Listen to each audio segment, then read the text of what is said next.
Las opiniones y comentarios expresados en el siguiente espacio son exclusiva potestad de quienes lo emiten. Esta empresa televisora exime su responsabilidad o participación en los mismos.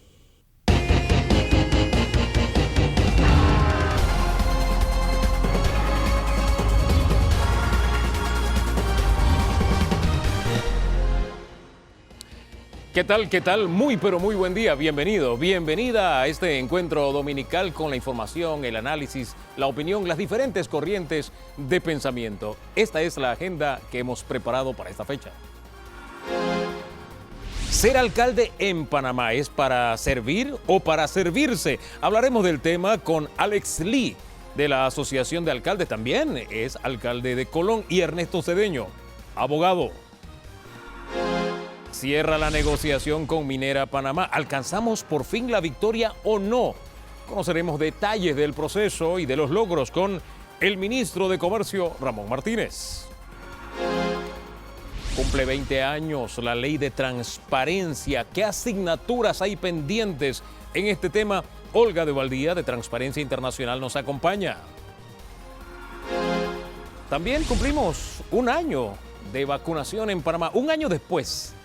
¿Qué tanto hemos avanzado? El doctor Javier Nieto, infectólogo pediatra, estará con nosotros aquí en Debate Abierto.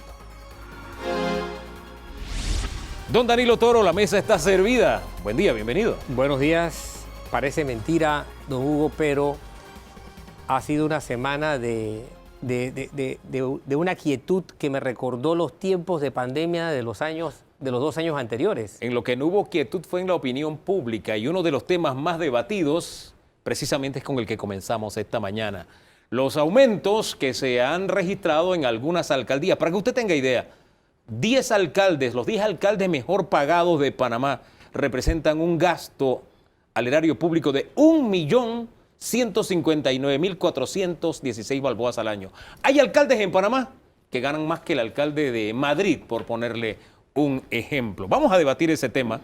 Están con nosotros Alex Lee, él preside la Asociación de Alcaldes de la República de Panamá, y también está entre los 10 mejores pagados, los 10 mejores alcaldes pagados. Está en ese top 10, ¿verdad? Eso dice la información. Y no es correcta. No es correcta.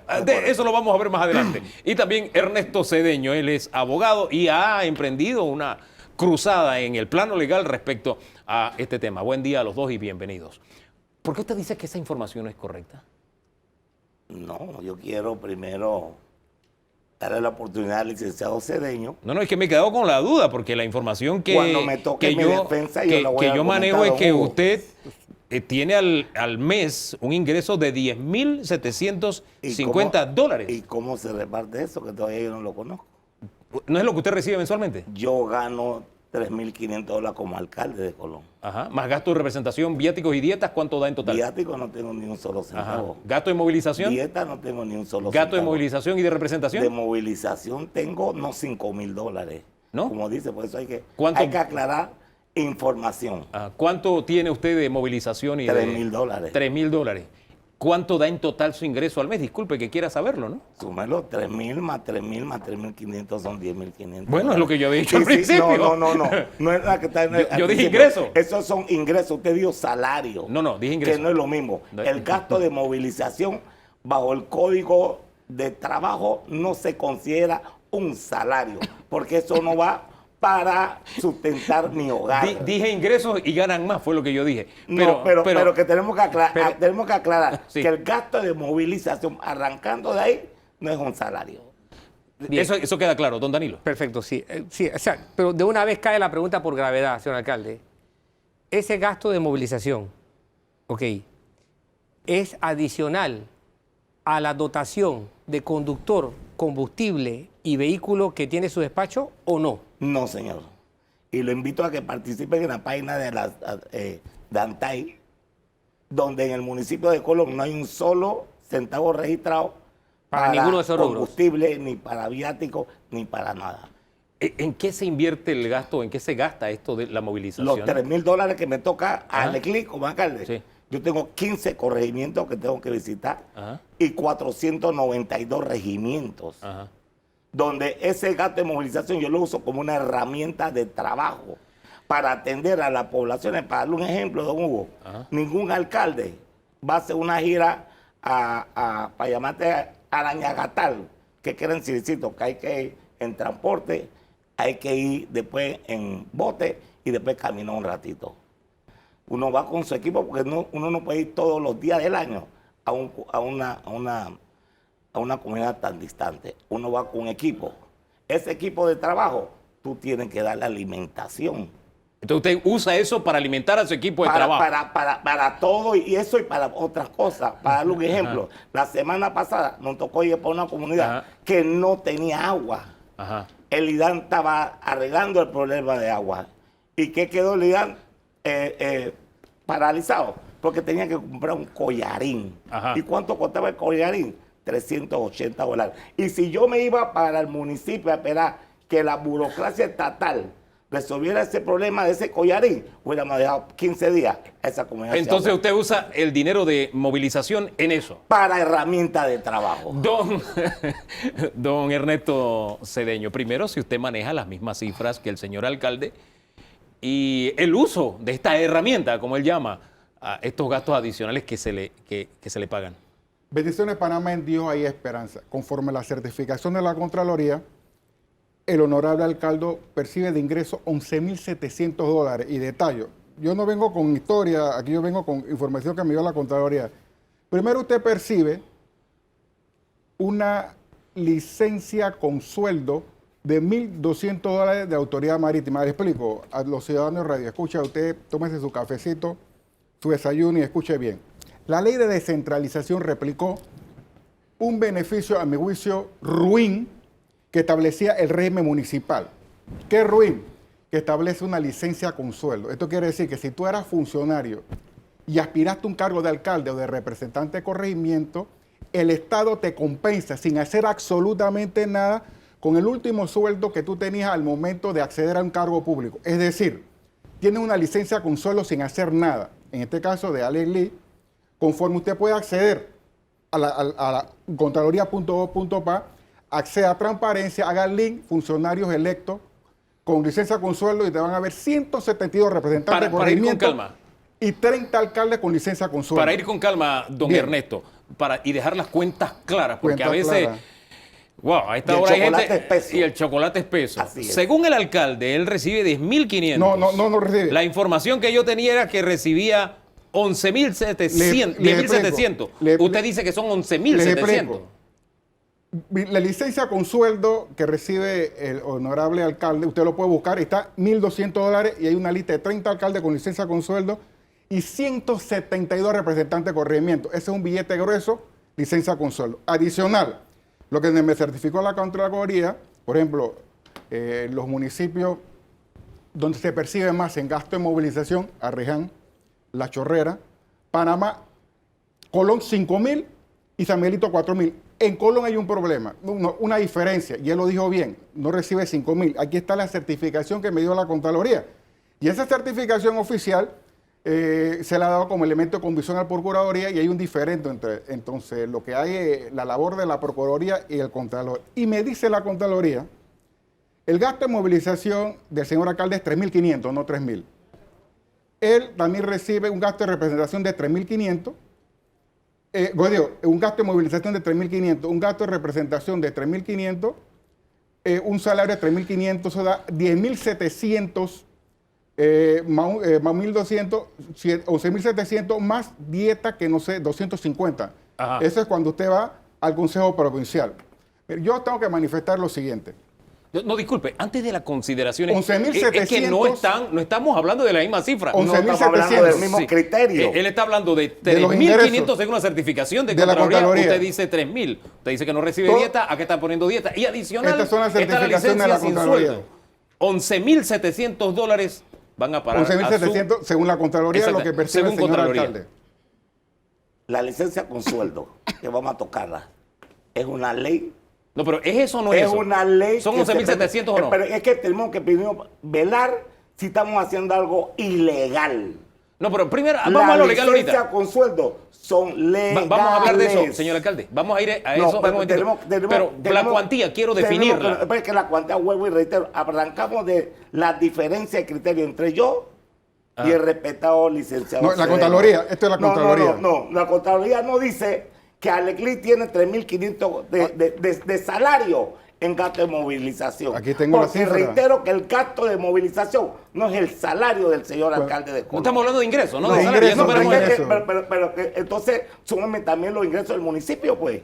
Aquí le Súmeme también reitero, lo que yo recaude en el municipio. según la 15 Contraloría. millones de dólares. Porque si tú me vas a sumar lo que no va ni percibo yo dentro de mi hogar, bueno, esto es la yo no puedo Contraloría. tomar que 3.500 dólares de mi gasto de movilización sea un ingreso de Alecli para mi bolsillo. ¿De quién son entonces? Para trabajar. ¿A quién están asignados? Entonces, si yo tengo 10.000 dólares de combustible, que no tengo ni un dólar presupuestado, también son salario mío. Porque yo también lo utilizo, señor Hugo Famanía, don Ernesto, señor Cedeño. ¿Eso forma Entonces, parte del ingreso de Alexli o no? Señor, Según la Contraloría, es el ingreso de cada ser viviente, del alcalde, del aquí yo le representante. tengo y la alcalde. carta del señor Cedeño, donde el señor Contralor le contestó.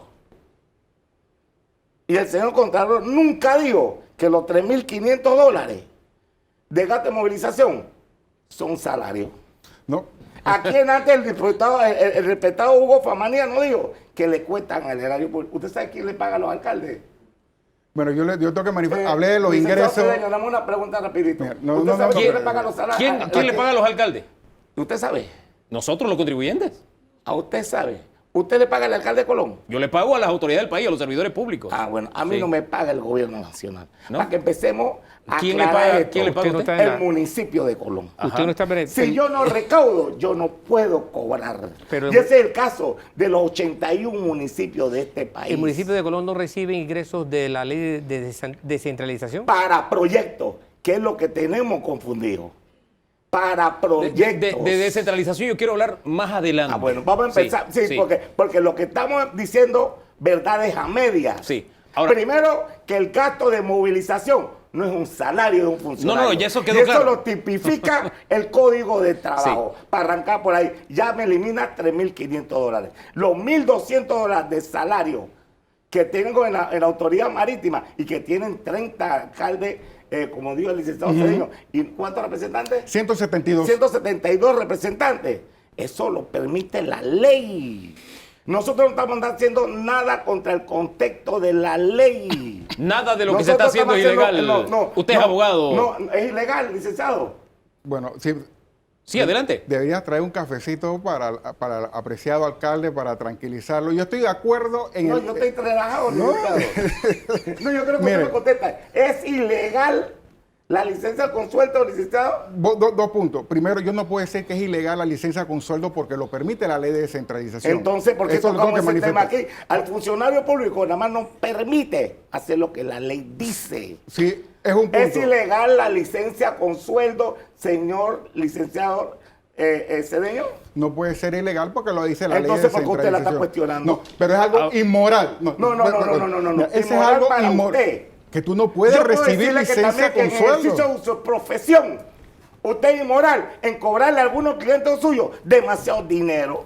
Es que porque ese es mi criterio. No, pero quiere estamos decir hablando que de un sea ejercicio legal. privado. Aquí estamos hablando de una función pero es que pública. es que estamos hablando Son de lo dos que cosas permite. distintas. No, don Hugo. Sí. Es que estamos hablando de Y- lo que la ley nos permite. Sí. Si usted me dice a mí que Alecli está cobrando un ingreso que no le permite la ley, Sí. entonces yo acepto que se toque ese ¿Y tema. usted estaría dispuesto a que se modificara esa ley? Y se No, lo digo no, porque. no, es que- y se lo digo porque. es que no, le voy a decir algo. Déjeme argumentarle por No, qué. es que le voy a decir algo. Sí. Hace un mes y medio, Sí. Alecli, en calidad de presidente de la Asociación de Alcaldes de Panamá, solicitó por escrito a la Comisión de Asuntos Municipales eliminar la licencia con sueldo. ¿Un gachito para el alcalde entonces o no? No es ganchito. Si me permiten decir, Adelante. con respecto a la presión de abogacía hay una tarifa mínima y Pero nada No, más para- para para- intervenir no, antes para- que siga para el licenciado claro, Cedeño. para- Que esté claro No, pero que las déjelo licencias hablar. con sueldo son legales, que ya lo contestó. Sí. Bien. Adelante. Ok. la tarifa del Colegio de Abogados es una tarifa mínima que puede cobrar un profesional del derecho y entonces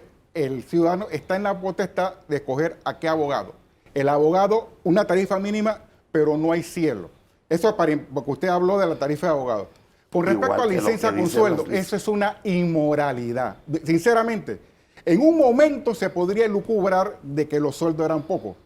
Y eso estaba en las normas de régimen municipal, replicarlas ahora y defenderlas como potables es contraproducente con lo que estamos viendo en Panamá. Pero, licenciado, dígame usted. una pregunta. ¿El que la ley permita algo como eso obliga al funcionario a recibirlo? Por supuesto que no, porque ese es si el tú punto que consideras quiero que es saber. inmoral, tú perfectamente puedes saber O sea, que usted no está yo obligado renuncio a cobrarlo. a ese beneficio. Tiene el derecho, pero que no está me obligado. Ya lo pusimos por escrito. No, pero tú No, puedes no, no, renunciar, no, no, tú no, puedes pero renunciar a pero ese es tu derecho. derecho no recibirlo. Ya lo vimos por escrito. Pero Ya todo lo usted está renunció, recibiendo. Ya lo pusimos por escrito. Sí, pero digo, usted renunció Ya entonces. lo pusimos por escrito. ¿Qué cosa que pusieron la en el texto? licencia con sueldo renunciábamos. Pero eso se tiene que hacer porque este país tiene ley. Todos lo Lo están tiene que hacer cobrando. bajo una ley. No, no, no, Y cuando no, no, pero estamos establezca la hablando de ley, dos cosas que no, distintas. estamos Son dos hablando cosas de- distintas. Lo que pasa es que ustedes quieren llevar No. el debate a eso. Yo quiero llevarlo a lo legal. A lo Legalmente legal. pueden renunciar al ingreso. o no. a lo legal. Le explico. Hay un fallo de la corte que quiere permita decir que- que voy a renunciar y tú tienes que aceptarlo. Tú haces con tu licencia. Si no quieres aceptarlo, dona a las instituciones Don públicas Ernesto de- Cedeño. Dos cosas. beneficencia. Préstale la guitarra. Definitivamente que la ley de descentralización, que ese punto del objeto, consagra lo que es la licencia con sueldo. Evidentemente, ojalá en algún momento se toque la ley de descentralización, inclusive para poner tope en gasto de movilización. Pero en el evento de que no se modifique, no está al margen de la ley porque está en la ley de descentralización cuestionable. Pero no hay nada que impida que usted, que me está escuchando, si está dentro de los 30 señores alcaldes o los 172 representantes de corregimiento, diga, yo renuncio a mi licencia con sueldo que te otorga la institución. Y tú no lo percibes. No lo percibes porque es un derecho que tienes tú, que está en la ley y que lo puedes renunciar. ¿Usted está dispuesto a renunciar a ello? Yo cobro estrellas en mi licencia de administración pública. Así, allá usted renunció a... Yo lo dono. Ah, no, donar pero es una lo cosa. percibe, pero sí. lo percibe. Pero lo dono, Sí, lo dono a la percibe. gente que lo necesita. Lo percibe. Yo en autoridad marítima, vaya a ver, cobro estrella. Hay algo que se me quedó Pero en es el que por tintero. eso no me pueden hablar de moralidad. Tenemos que hablar de moralidad o de legalidad, que es lo que el funcionario público se basa en la ley.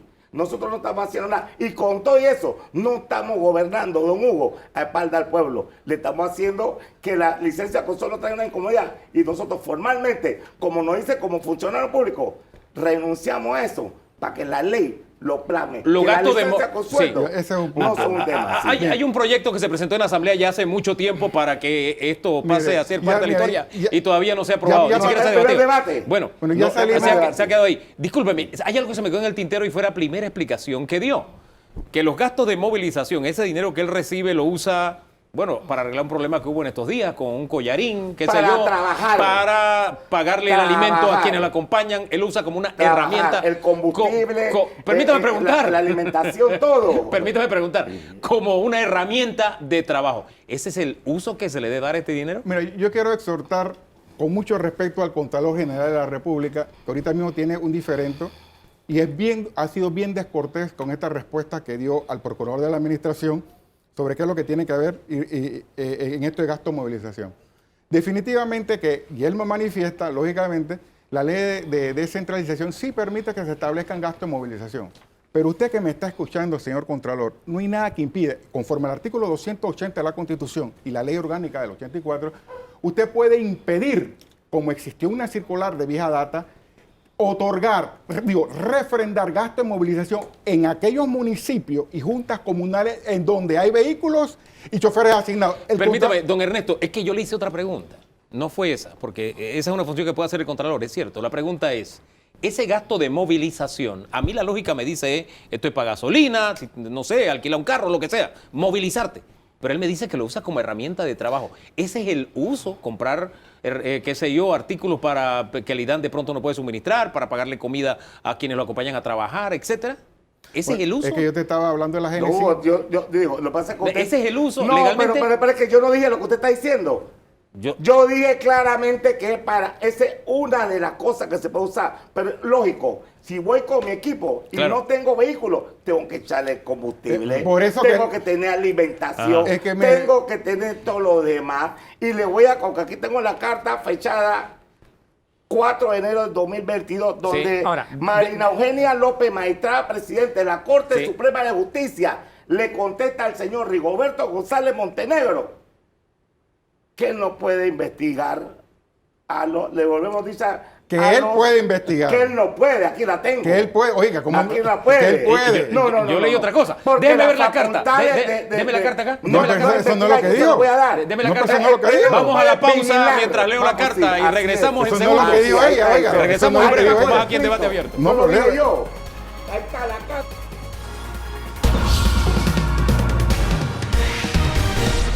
Ahí. Vamos Hombre, a decir las cosas como son. Las cosas han seguido durante el cambio comercial, así como cuando nos fuimos. ¿Qué dice la carta de respuesta de la Yo me la conozco magistrada? exactamente, dígame, Permítanos, de la dígame. magistrada al procurador de la administración. Dice que en el Código Judicial, cita los artículos 87 y 86, establecen las atribuciones de la Corte Suprema de Justicia, dentro de las cuales no se encuentra la de investigar la conducta oficial de los funcionarios de la Contraloría General de la República y de los gobiernos locales, por lo que devolvemos dicha resolución y los documentos que le acompañan. Eso, ¿qué es lo que dijo? Se lo explico. Lo Adelante. que pasa es que el Contralor, ante la investigación producto de la denuncia que yo presenté por el desgreño administrativo que campea en muchos de los municipios, le dije al procurador, investigue. El procurador, porque hay falta de control en la Contraloría, a mi juicio, empezó la investigación y el Contralor dice, espérate, que acaba de salir una ley, que yo le llamo la ley Ábrego, acaba de salir una ley donde dice... ¿La blindaje? La de blindaje. Ok. Que todas esas faltas administrativas la investiga el Pleno. El procurador de la administración le mandó mi denuncia al Pleno y la Corte, Variojena dice, espérate, dentro de las funciones del Pleno no está investigar nada de eso. Y porque está en los artículos, está del Código Judicial, así que se lo devuelve usted para que corresponda. Es decir, Para que lo haga el procurador claro de la que sí, administración. claro, porque el Pleno no tiene facultad. Que es lo mismo que conforme interpreto con yo. esto, No es lo que está dice diciendo. eso, usted lo acaba de leer, señor Pamanía. Eso no dice eso. Eso es lo que porque dice. la facultad lo que del dice- procurador de la administración es vigilar. Ahí dice que no Dios le corresponde mío, a pues la Pleno, a la Corte. Corte, y se lo manda al Y se lo procurador. manda al- ahí dice que no le corresponde a la Corte Ya no se y puede se lo hacer manda al nada más, procurador eso es para lo que que lo está. haga él. Pero él no puede, la facultad es de vigilar. Y ya se reactivó. Y de la grosería que habla el licenciado Cedeño, del Contralor, casi un caballero con él. Aquí está el típico con la respuesta, donde él le manda hasta el disco duro de la información. O que sea, que todo lo que está denunciando el licenciado Cedeño lo sacó de Contraloría. Así que yo no digo por qué dice que el Contralor, él no solo ha sido grosero con él, ha sido un facilitador, le digo todo. Y fuera que el compañero Cedeño fue funcionario de Contraloría por 17 años. Por 17 años. Y cuando él era funcionario de Contraloría, existían gastos de movilización. La promesa que hice... ¿Y qué Sí. hizo el licenciado Cedeño? Nada. Ahora quieren hacer de esto Sí. un show porque hay gente interesada en desprestigiar a los gobiernos. Se trata de un show para Esa está desprestigiar. buena, esa está Claro buena. que sí. Tengo Se que trata de un explicar. show para el desprestigiar. licenciado Cedeño, cuando estaba como contralor, no denunció que había gasto de movilización. ¿Se trata de un show para desprestigiar o no? Primero, para aclarar varios puntos, que A ver, el señor adelante. alcalde está totalmente desfasado en cuanto al contenido de la misma carta que trajo. Primero, yo fui 17 años funcionario y nunca me percaté, se lo digo con toda franqueza, ni que habían partidas circuitales que lo manejaban los diputados, ni el tenor del quantum de los gastos de movilización. Ha sido cuando cuando salieron la debacle en medio de comunicación, precisamente con Juan Carlos Tapia, de las partidas circuitales, que yo me enteré que eso existía, hice mi investigación y procedí. Igualmente, a raíz de la investigación y del pedido que le hice a la Contraloría, dígame qué es lo que está pasando con gasto de movilización, porque olía mi olfato con aquello de la gasto de la descentralización que podía venir Juega Vivo. Y eso es lo que descubrí, y ahora, y cuando lo descubrí, denuncié, para aclarar el contexto. Ahora bien, Así que vamos a hacer la cosa clara. ¿Qué es lo que es la movilización? Mi movilización debiera existir para que tú te puedas movilizar. Y a mi juicio pudiera ser objetable, denunciable, censurable, hasta investigable, hasta en el mundo penal. Si tú tienes vehículo en la alcaldía, y si tú tienes vehículo en la Junta Comunal y chofer, y te estás gastando 1 centavo en gasto de movilización, si te está llevando el Estado, hombre, a través de vehículos y conductores. pero Y más allá de eso, y lo por que dice el alcalde es que lo usa para alimentación, Eso como puede- herramienta eso de no es trabajo. lo que Los gasta- gastos de movilización, señor Fomanía. No es por... ¿Quién no, dijo no- que, no es quién para dijo que el obligar. gasto de movilización nada más se encierra que se gaste en combustible? Si la movilización de un funcionario tiene otra logística. ¿Y qué es gasto que de tendrá- representación entonces? Los gastos de representación son los que se le dan al presidente del consejo y el que le da para atender a sus invitados. Los gastos de representación es Los para gastos de atender invitados. representación para atención que no lo tiene. Y hablar de lo los que- gastos de representación, creo que vamos a abrir una una olla ¿Y de las grillo. dietas? Y le digo, las dietas no las tenemos nosotros. Las dietas para a los concejales. Los concejales. en su Oiga, si consejo. usted tiene Y que dieta cada uno aquí, está justificado. oiga, espérese. Usted tiene, según la certificación del Contralor, usted cuando va al Consejo Provincial, usted tiene una dieta de 250. Aquí está la certificación del Cuando Contralor. Porque usted dice que no tiene Cuando dieta, si usted no voy. tiene. Pero es cuando voy, si no voy nunca. Permítanme que los televidentes enviaron cuando muchas no voy? preguntas. Como Dice, ustedes no van a lo preste reciben atención a lo dieta. que pregunta YB Comunicaciones. Dice, la pregunta para el señor Lee. ¿Le parece ético aumentarse el salario cuando hay miles de panameños con el contrato de trabajo suspendido, sin fuentes de ingreso fijos, sin recibir vale digital, ni siquiera una bolsa de comida? ¿A usted le parece correcto eso? Bueno, Respóndale a YB o Comunicaciones. voy a conseguirle, lo voy a conseguir a Guaybi. No sé si está hablando en calidad de Alex Lee como alcalde o Alex Lee como presidente de los alcaldes. Yo lo voy a contestar como Alex Lee como alcalde. Cuando yo entré de alcalde, el 2019, el gasto de movilización del alcalde anterior era $5,000. Alex Lee se lo bajó a $3,500. Ese es Alex Lee. Y lo acaba de decir el licenciado Cedeño. Y que lo investigue. Que en el 2019 el gasto de movilización del alcalde anterior era $5,000. Y nosotros, señor Famanía, nos lo bajamos a $3,500 y lo acaba de leer el licenciado. El Cedeño. presidente... Déjeme contestar, lo que me mandó a contestar, le voy a Sí, contestar. sí. A la licenciada. Adelante. Y nosotros somos siendo conscientes de la situación que nosotros nos comentan. Y si antes un alcalde iba 2 veces a la semana a la comunidad, ahora tienen que ir casi todos los días por el problema de la pandemia. Porque nosotros somos la primera línea de trazabilidad. Nosotros somos los que llevamos las bolsas de comida, llevamos los medicamentos, llevamos las ayudas a la gente que más necesita en este país. Es suave sentarse en una mesa y criticar. Hey, Hugo Famanía, don Danilo, licenciado Cedeño, cuando allá en Pinogana pica una culebra a alguien, el licenciado Cedeño no va a buscarlo. Lo va a buscar el representante, que es ambulancia, que es Pandeporte. Digo, por eso se que creó la todo. descentralización, para que tuvieran No, para que la recursos. descentralización es para proyectos, licenciado. Para que tuvieran es recursos. Es que lo que estamos, eso es lo que no estamos claros.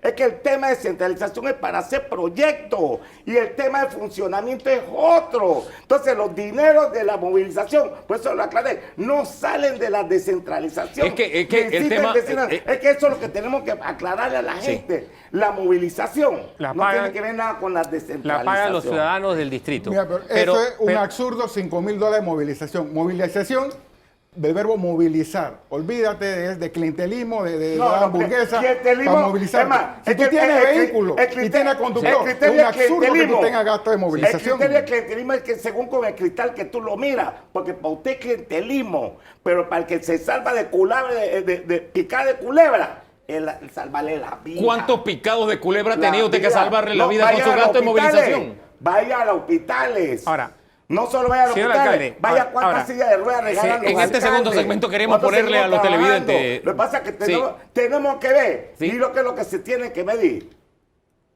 con el gasto de movilización, Ajá. cuántas personas se puede ayudar Hombre, por favor. con eso. Por Con favor, eso tú Yo no lo puedes invito. defender. Tú no Véngase puedes- conmigo a Colón. No, ¿qué conmigo? Usted ¿Qué? está hablando nada más de Eso de ayudar. Eso no está bien. eso 5,000 yo gasto de estoy- movilización, eso no está bien. Eso señor, no está bien. Pero ¿quién gana 5,000? Todos los representantes de Colón, todos los representantes ganan Sí, pero 5,000. ustedes, ¿qué más tienen? No más tienen tienen? más nada. Si tú Tiene- haces a un tiene cargo, su salario. Oye, pero si tú tienes un salario. Cobran $700 por quincena. Tienen que meter su salario para poder... Es que tú no puedes utilizar la ley para el juega vivo, de redondearte tus ingresos. Para usted es un juega vivo. Oye, pero ¿qué es esto? Para usted es Si un tú- juega vivo. ¿cómo Para no es un juega nosotros es vivo? una herramienta... ¿Sabe cómo No, deja no, de no, ser un juega no. vivo? Si ustedes presentan las cuentas de en qué gastaron el dinero. Licenciado Famanía, eso Si no nos consta en qué eso se está gasta. reglamentado en ¿Sí? los presupuestos. Es suave sentarse a hablar sin investigar. No, lo hacen. Cada partida de gasto de movilización está reglamentada dentro de los presupuestos. Eso que Bueno, se porque acá el pasan. alcalde de Panamá nos dijo que él no tenía que rendir cuentas sobre esos otros gastos Sí, adicionales. porque los presupuestos, don Danilo, son independientes. Cada municipio tiene su propia característica. Vamos con el siguiente televidente. Nos escribió en Twitter, creo que es señor productor.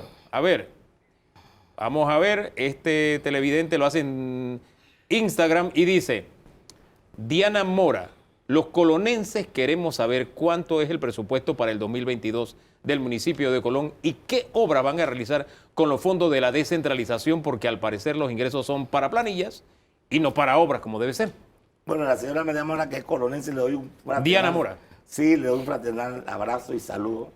Nosotros todavía no hemos pasado el presupuesto, vamos a pasarlo a las finales y estamos haciendo entonces el estudio de qué proyectos son importantes en estos tiempos de pandemia, porque no es lo mismo hacer una cancha. Dígale una obra, por lo menos, que... Porque ya digo las obras. Dígale Colón alguna. de Colores. Colón de Colores. Cámbiale la cara a la ciudad de Colón. Bien. Don Danilo. Señor alcalde, usted acaba de decir que efectivamente usted encontró que su antecesor tenía una partida de gasto de movilización de 5.000 balboas mensuales Señor. y usted la redujo. A esa discreción que cada uno puede hacer, ¿no es mejor transformarla en una partida estable que el municipio tenga para que funcione institucionalmente y no tenga que estar sujeto al parecer subjetivo de cada alcalde? 1. 2. Le voy a leer rapidito una lista de 10 cosas que hacen los municipios. Dígame si el de Colón está haciendo estas 10 cosas o alguna de esas 10 cosas. Bibliotecas, comedores, casas de asilo, centros deportivos, servicios de transporte, acueductos, servicios de seguridad ciudadana como cámaras de videovigilancia, actividades de prevención de riesgo, servicios de movilidad distrital y servicios de ornato. ¿Usted en su administración está trabajando en alguna de estas 10 cosas? En todas. ¿Tiene partida para esas 4 cosas? Toma un renglón nada más. La basura. Colón tiene un grave problema de basura.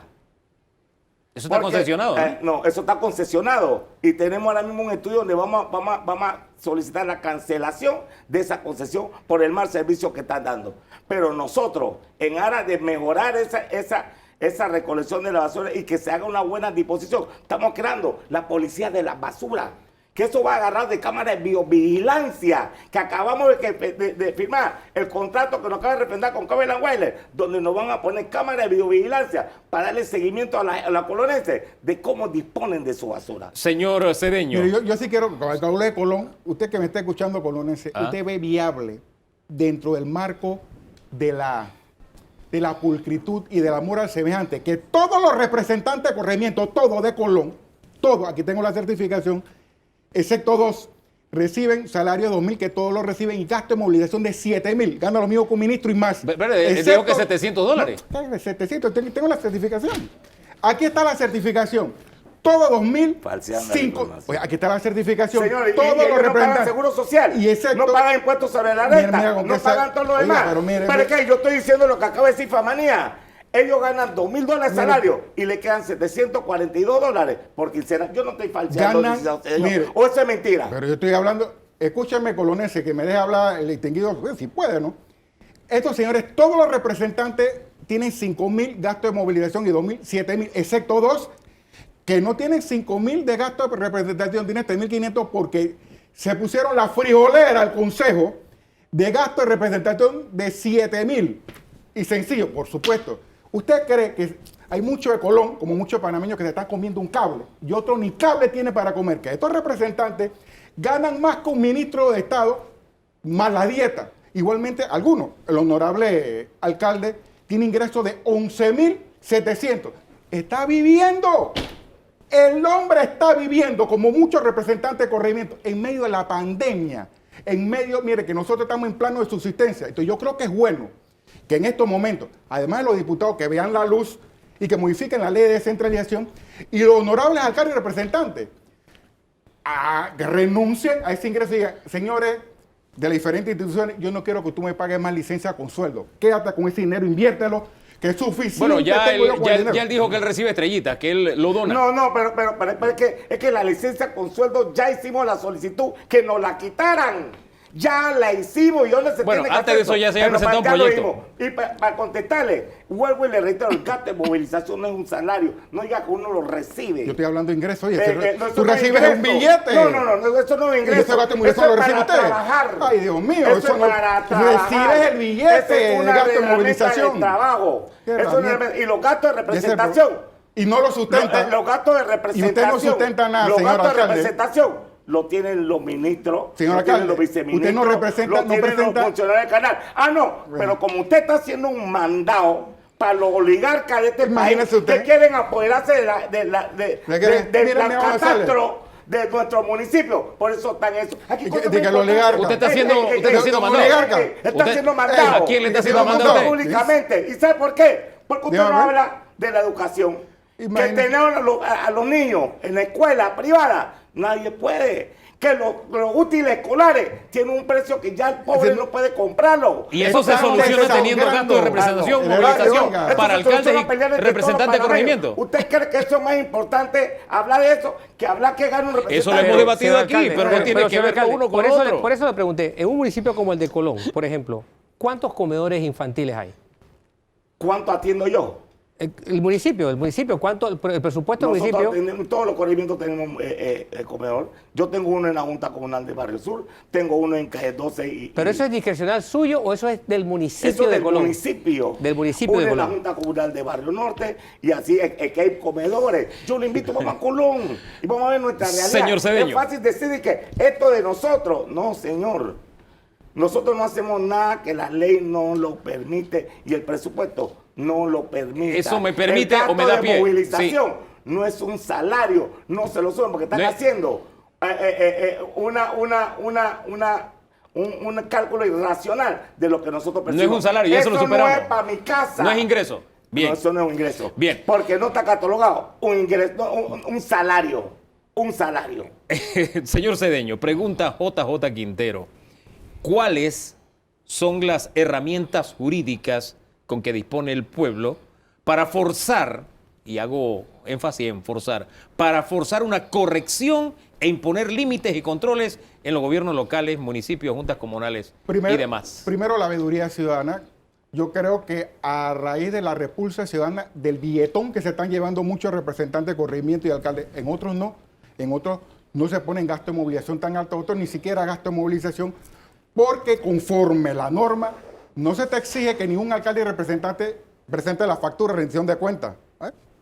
No, eso no se presenta, porque es un ingreso adicional que se pusieron en la Junta, en los consejos.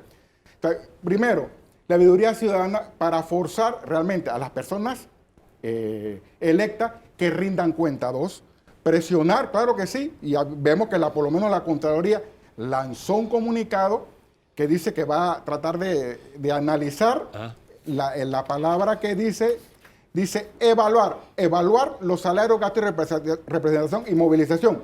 Motivar a la Contraloría sí puede objetar gasto de movilización si no hay una sustentación adecuada. A mi juicio, no hay ninguna sustentación en gasto de movilización en lugares donde hay vehículos, choferes y combustible asignado. Bien, Entonces, cerremos con podemos esto. empezar por El ahí. presidente de la República se mostró sorprendido por esto.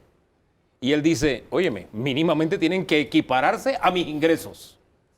¿Ustedes están dispuestos a equiparar sus ingresos al del presidente de la República?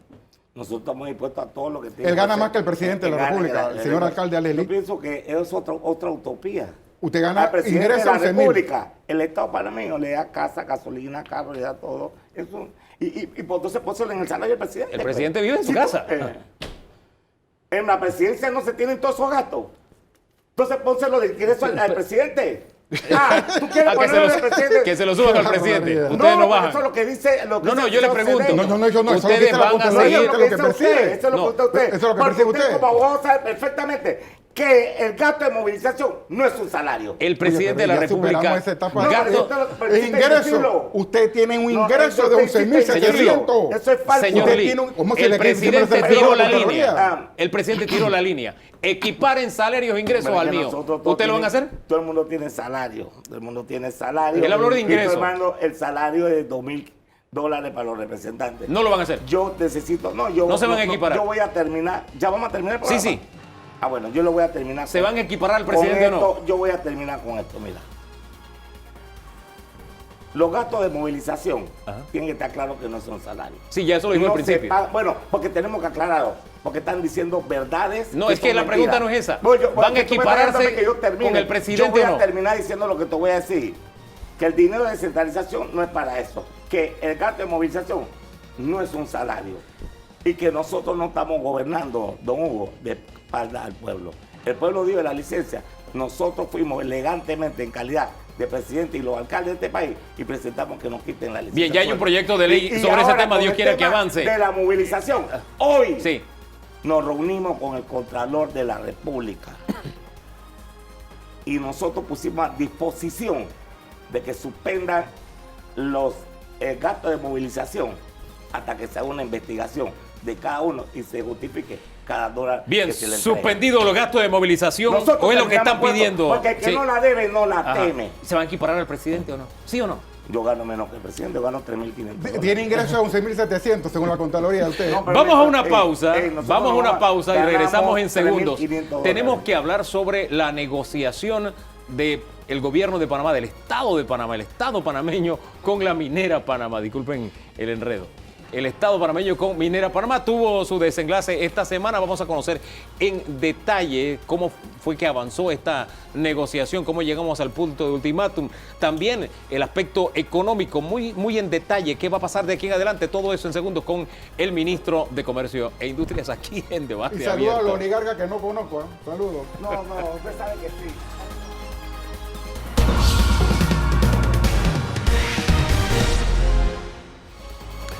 Avanzamos en debate abierto, tal como habíamos adelantado. El ministro de Comercio e Industrias nos acompaña, Ramón Martínez. Señor ministro, muy buen día. Buenos días, Hugo. Buenos días, Danilo. Y buenos días a toda la teleaudiencia. Señor ministro, yo quisiera darle algo de contenido a lo que hasta ahora se conoce sobre el final de la negociación con Minera Panamá. Usted ha señalado que fueron negociaciones difíciles, fueron conflictivas en su momento, también lo dijo hace como un mes.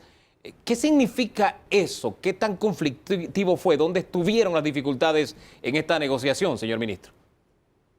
Bien, Hugo, básicamente consiste en el hecho de que la empresa había realizado una inversión, la inversión más alta o más grande en la historia de nuestro país, $7.000 millones, en base a unas condiciones que le permitían en ese momento realizar la inversión.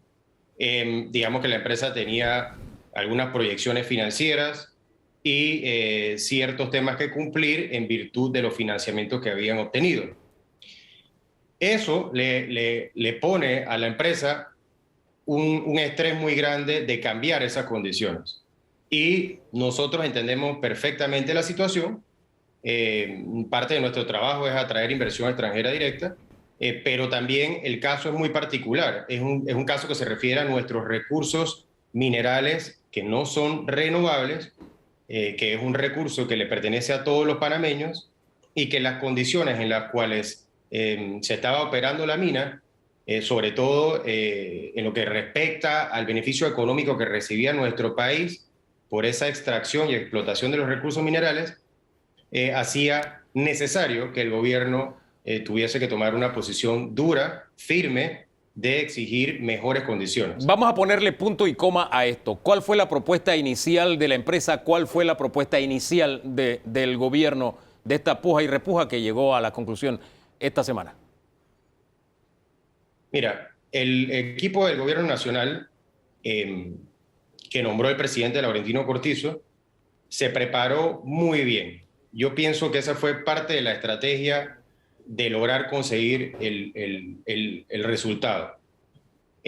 Fuimos muy bien asesorados por un grupo consultor del CONEX, que es una iniciativa del G7, en donde nos habló del panorama internacional, nos habló de las perspectivas y nos habló de lo que consideraban lo justo.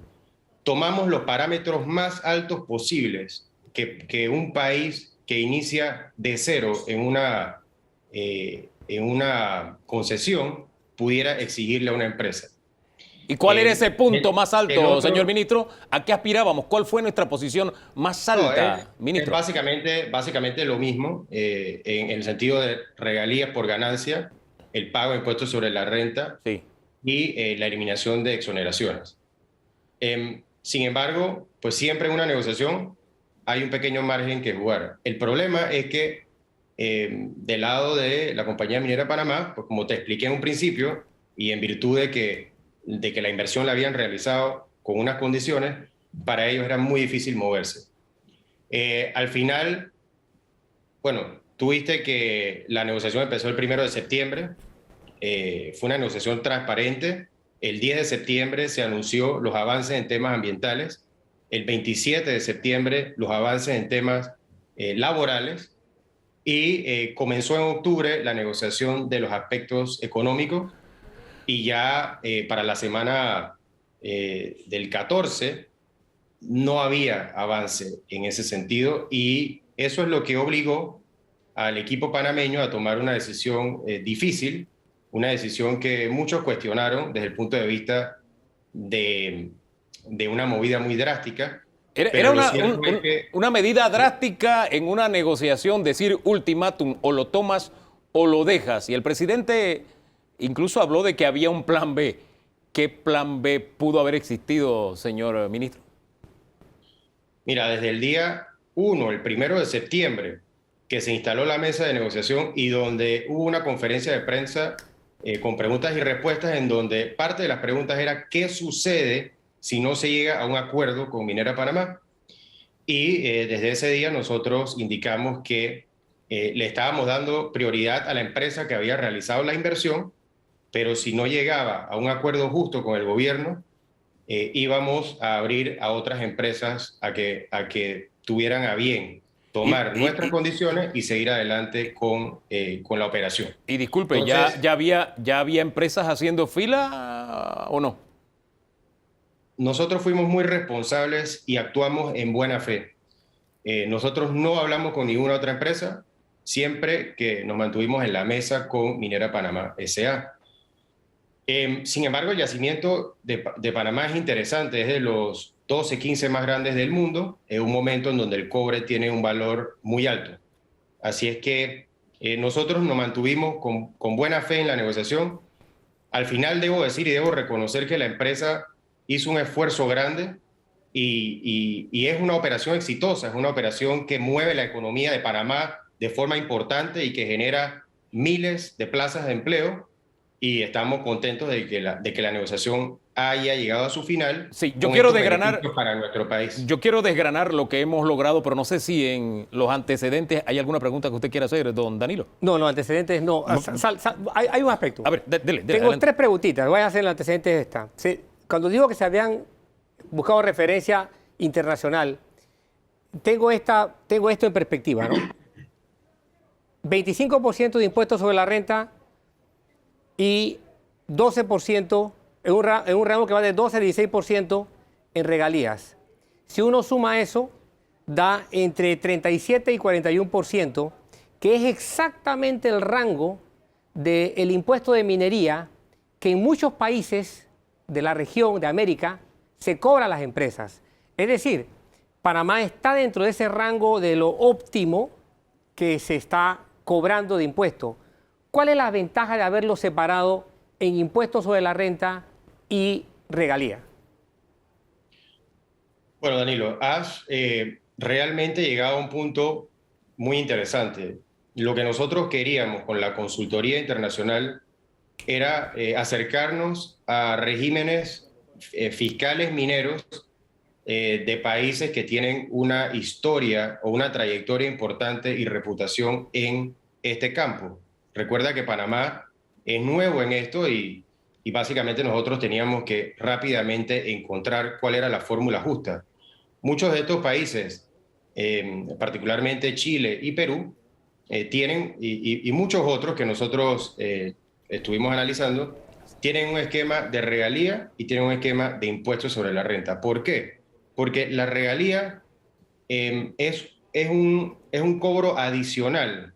Cualquier empresa que se establezca en un país tiene que pagar el impuesto sobre la renta para cualquier industria. Pero para la industria minera, además de ese impuesto sobre la renta, tiene que pagar una regalía, que es, digamos, la contribución que recibe el país por la pérdida de sus recursos.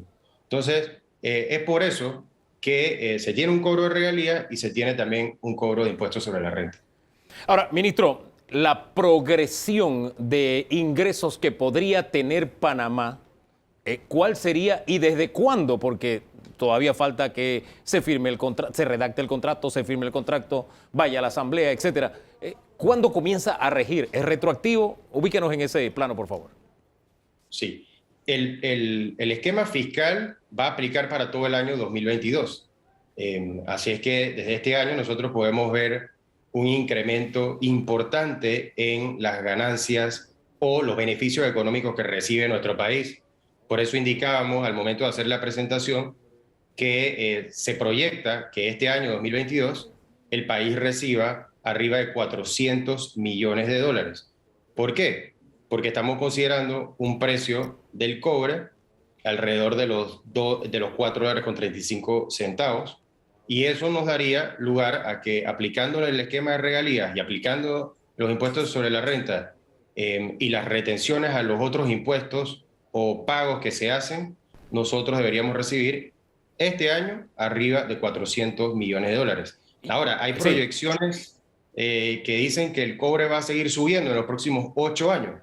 Magnífico, porque nosotros hemos puesto un esquema que precisamente nos va a dar la oportunidad de incrementar los ingresos a medida que la empresa tenga más ganancias. Hombre, Dios quiera que así sea, ¿no? Se obtienen del incremento del precio del cobre. Dios quiera que así sea, que siga aumentando. Ahora todos pendientes cómo va la bolsa, el precio del cobre a nivel internacional, ministro. Pero aprovechando lo que había planteado don Danilo hace un rato de lo que hacen otros países, hay un momento de quiebre en otras naciones vecinas que tienen más historia minera. Hablemos de Perú. Perú hubo una promesa electoral que no sé si se pueda concretar, donde el señor Castillo dijo que le iba a lograr el 70% de réditos de la explotación minera.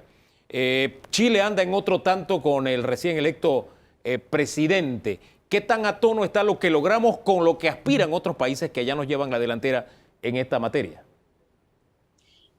Bueno, lo positivo de nuestro esquema es que es un esquema que, si se compara con Chile, estaríamos recibiendo un poco más de lo que recibe Chile en concepto de esas regalías del 12 al 16% de la ganancia bruta. Es un esquema que nosotros hicimos para nuestro país. O sea, nosotros no estamos copiando ningún esquema de ningún otro país. ¿Verdad? Eso es importante que quede claro. Y por eso la asesoría de CONEX. Bien, ¿qué nos separa a Panamá de otros países? Y esto es bien importante porque creo que es crucial enviar este mensaje. Panamá está abierto para negocios, para recibir inversiones. Nosotros protegemos la inversión extranjera y protegemos la inversión privada. Este nuevo esquema es el resultado de un acuerdo entre partes, no de una imposición de un gobierno que no es democrático, que no es pro inversión. Y eso es bien importante que quede claro.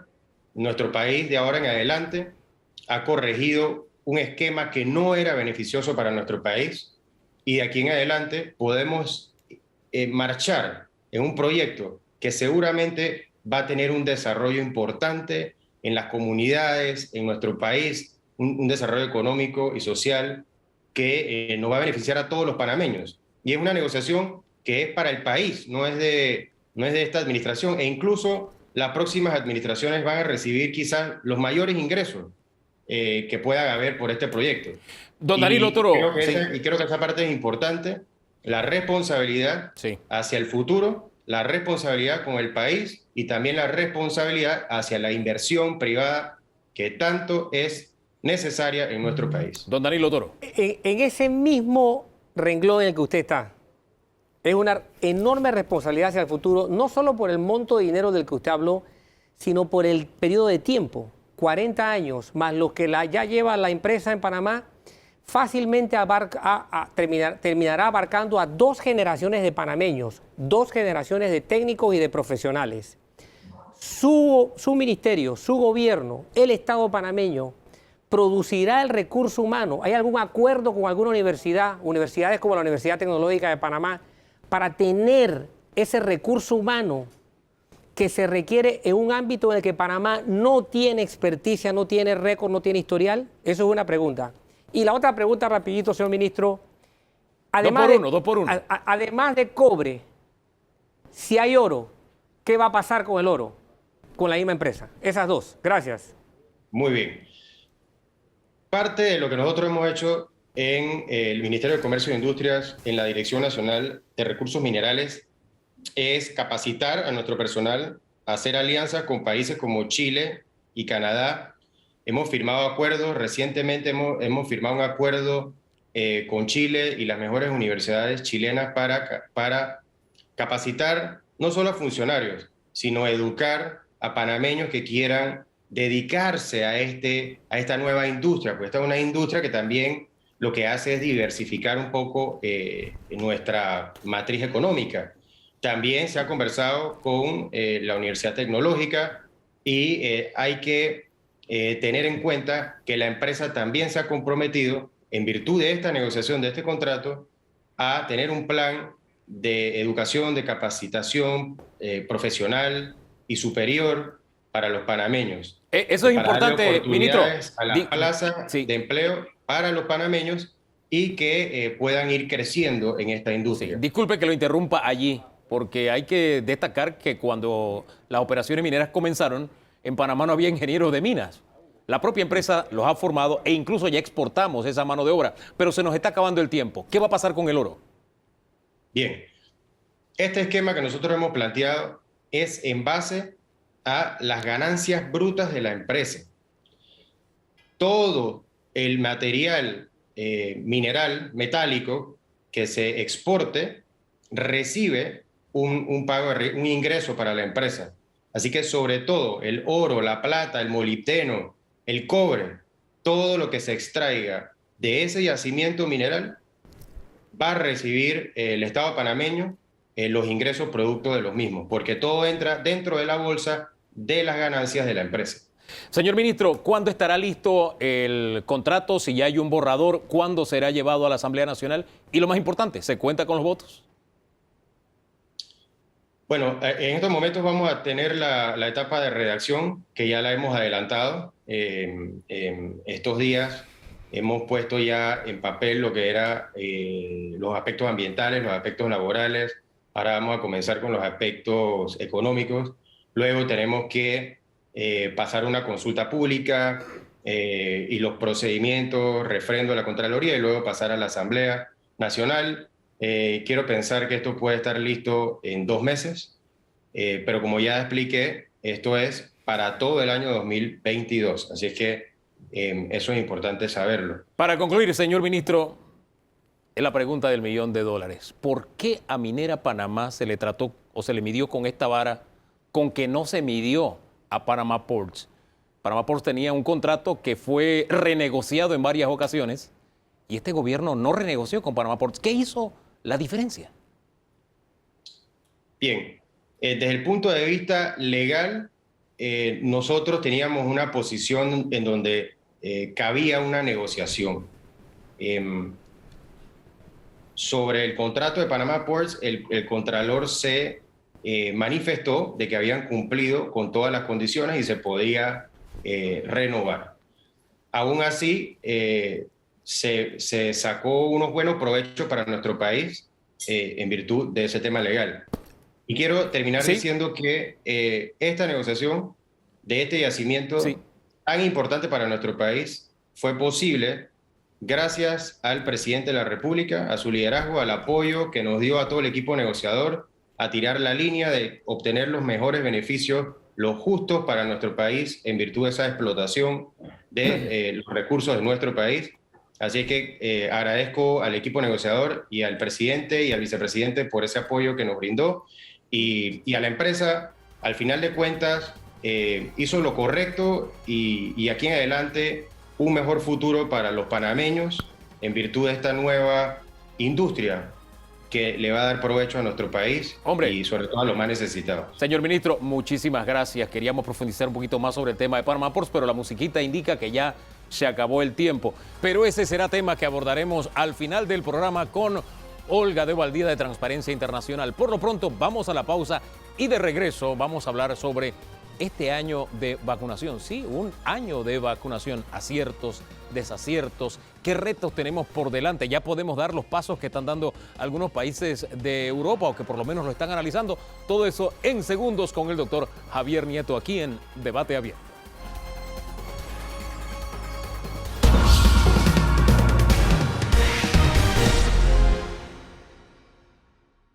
Haciendo memoria, hace un año dábamos cobertura. A mí me tocó estar desde un balcón transmitiendo la llegada de ese primer convoy. Fue un cargamento pequeño realmente de vacunas, pero le llamábamos la vacuna de la esperanza en ese momento. Ha transcurrido un año. El doctor Javier Nieto nos acompaña para hacer el balance. Doctor, buen día, bienvenido. Buenos días, Hugo. Bueno, sí, 12 meses de iniciar la estrategia de vacunación en Panamá contra la COVID-19. Y podríamos decir que hay más aciertos que desaciertos. Así, comencemos por los aciertos. Sí. ¿Qué hemos hecho bien como país? Bueno, mira, ¿qué hemos hecho bien? Que al 17 de enero del 2022 hay un 79.8% de la población objetivo, población de más de 5 años, que había recibido al menos la primera dosis de la vacuna y un 71.5% de la población había recibido la segunda dosis. Y de hecho, si comparas esta cobertura vacunal con la de algunos países del contexto europeo, tenemos una cobertura vacunal envidiable, sin duda alguna. Y a mí me parece que la vacunación pediátrica avanza de acuerdo a la disponibilidad del producto que se recibe. Vamos paso a paso, porque Sí. me quedo primero con esto de la cobertura que usted dice comparable o envidiable respecto a Europa. ¿Y por qué no nos compara con la región, que son nuestros vecinos más cercanos? ¿Cómo anda la región versus Panamá? Bueno, hay países como Chile y Costa Rica que tienen coberturas vacunales envidiables también, pero a mí me parece que Panamá le ha hecho frente a la pandemia de buena forma, mostrando su músculo operativo a través del equipo Panavac y a través del programa ampliado de inmunizaciones. Si hay algo que a mí me gusta como periodista es hacer los antecedentes. A mediados de diciembre se aprueba en la FDA las vacunas. Llegó a finales de diciembre a Costa Rica el primer cargamento. En Panamá hubo una explosión de críticas porque a nosotros no nos llegaba. Finalmente nos llega y es lo que estamos conmemorando ya en la tercera semana de enero. Se habían tomado las previsiones a mediados del año anterior qué vacunas íbamos a comprar. O sea, esto no fue algo que llegaron las vacunas, vamos a comprarlas, llegaron a Panamá. Bueno, fue todo un proceso. De hecho, era lo que te quería comentar también. Sí. Panamá negoció las mejores vacunas para el país. Y eso se hizo gracias a una gestión de un equipo técnico-científico. En ese contexto tampoco le tenemos nada que envidiar a los países desarrollados. Aquí se usan vacunas que pasaron por todos los procesos de desarrollo clínico que a la fecha con su uso masivo han demostrado tener un perfil de seguridad aceptable y de hecho los números lo demuestran. Si nosotros comparamos lo que ha estado ocurriendo en el contexto actual con lo que ha ocurrido en las olas anteriores, si bien es cierto, tenemos un incremento explosivo de casos, esos casos no han incidido de forma dramática sobre las hospitalizaciones y las defunciones. Tenemos un 60 o un 70% menos de hospitalizaciones y de defunciones en comparación con las olas anteriores y eso sin duda alguna se debe a toda esa estrategia de vacunación que se ha llevado a cabo en la población. Digo, de ahí que usted compara entonces nuestro estatus al de países de primer mundo, no necesariamente al de nuestros vecinos, doctor. Así es. Yo por eso me enfoco a comparar lo que hemos hecho nosotros con lo que se ha estado haciendo en países desarrollados. A pesar de que usted habla de todas las pruebas, la información, la evidencia científica recabada a nivel mundial, un año después de vacunas en Panamá, todavía hay algunos que le llaman a esto vacuna experimental. ¿Es correcto llamarlo así? Bueno, mira, de hecho ese es un desacierto. Ese es tal vez un desacierto de este año en que se estableció la estrategia de vacunación. A mí me parece que hay infodemia. A mí me parece, haciendo una reflexión profunda, que en este país no hay movimientos antivacunas. ¿Ah, no? No, aquí lo que hay son personajes que quieren sacar provecho a una coyuntura sanitaria para hacer proselitismo político a costa de la salud de los ciudadanos. Y a mí me parece que la autoridad sanitaria no ha tenido un planteamiento claro o beligerante contra estos personajes y de hecho se llama potenciales insurrecciones o levantamientos sin una justificación clara u objetiva, ¿no? Oiga, pero esto que usted me está diciendo a mí me parece sumamente grave, porque jugar a la política o tener aspiraciones políticas a costas de la vida o la muerte, porque la propaganda que emiten estos grupos juegan con la vida o la muerte de una persona, porque ahí está la decisión, ¿me vacuno o no me vacuno? Esto me parece grave lo que usted está denunciando, doctor. Bueno, a mí de hecho no me parece moralmente correcto e inclusive me parece antiético. Y me parece que las autoridades deberían jugar un rol más beligerante, más preponderante, porque no se puede jugar con la salud de las personas, particularmente ante una situación sanitaria inédita en la salud pública, donde la infodemia y la desinformación desafortunadamente no juegan a favor de la salud de las personas. Y si realmente nosotros comparamos el panorama, el antes y después de la vacunación, es evidente de que el panorama sanitario ha mejorado notablemente. Es muy poco probable que nosotros en el transcurso de un año pasemos de una situación pandémica a una situación endémica. Bien, entonces un desacierto, porque estamos en los aciertos y desaciertos. Aquí el desacierto sería no jugar un papel de primera línea con estos grupos que usted dice no son antivacunas. Así es. Ese es un desacierto. Ahora, yo ahí sí me metería en el tema comunicación, porque siento que hay una respuesta lenta. Se pasa una información falsa 3, 4, 5 horas después, a veces al día siguiente, te aparece la aclaración o con el logo fake news. Yo ahí la sugerencia que le he hecho a las autoridades es que ustedes deben tener un ejército en redes con toda la infraestructura para que de inmediato se descalifique. Aquí se le ha puesto muertos a la vacuna que no son ciertos. Niños, los familiares han tenido que salir desmintiendo, etcétera, etcétera. Pero todo a cuentagotas.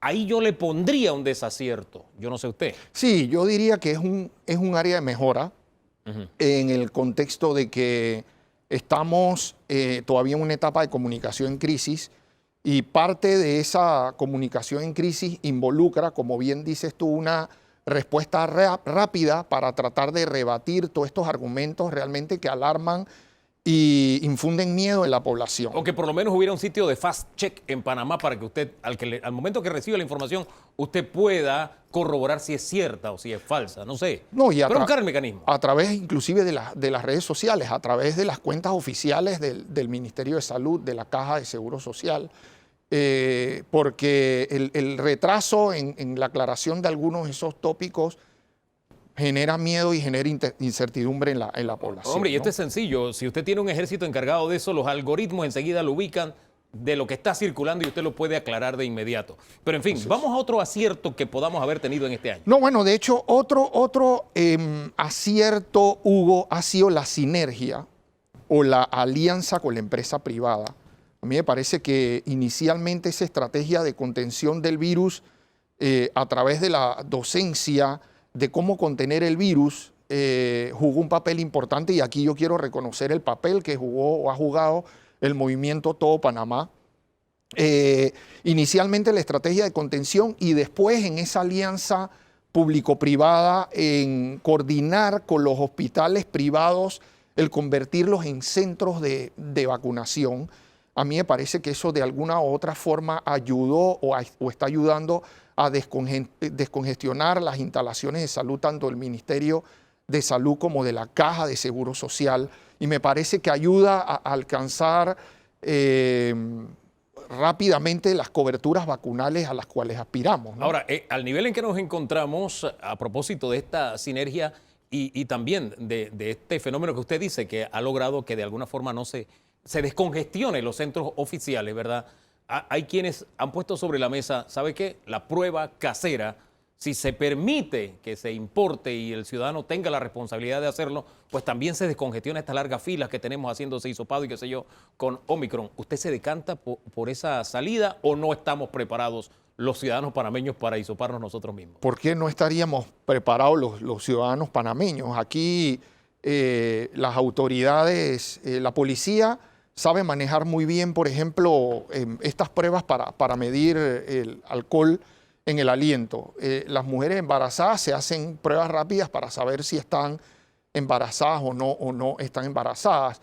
Tal vez la única limitante que yo le veo a la distribución masiva de pruebas caseras es que se apela de alguna u otra forma a la responsabilidad ciudadana y al autocuidado, porque a menos que se encuentre un mecanismo para poder que los resultados de estas pruebas caseras sean reportadas a las autoridades del Ministerio de Salud, pero más allá de eso, a mí me parece que es una buena idea para descongestionar todos estos centros de diagnósticos moleculares o antigénicos para SARS-CoV-2, ¿no? Ahora, pero para importar esto no se necesita una ley, ¿o sí?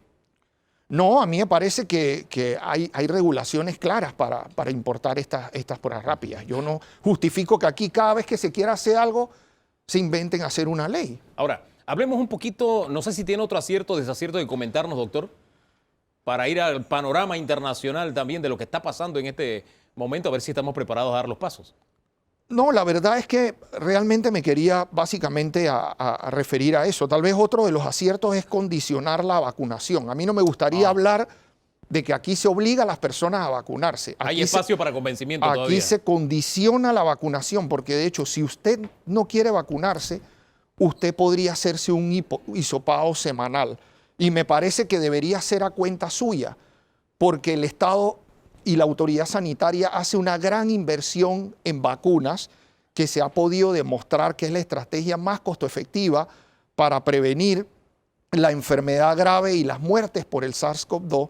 Entonces, si el Estado le ofrece a usted esa estrategia de forma gratuita y usted no se quiere vacunar, entonces usted debería asumir el costo de esos hisopados semanales. No debe ser gratuito, dice usted. No. A mí me parece que el empleado debería asumir el costo de ese hisopado semanal. Sea usted funcionario o sea trabajador del sector Todo privado. trabajador que brinda un servicio público a la fecha debería haberse vacunado sin contemplación. ¿Por qué?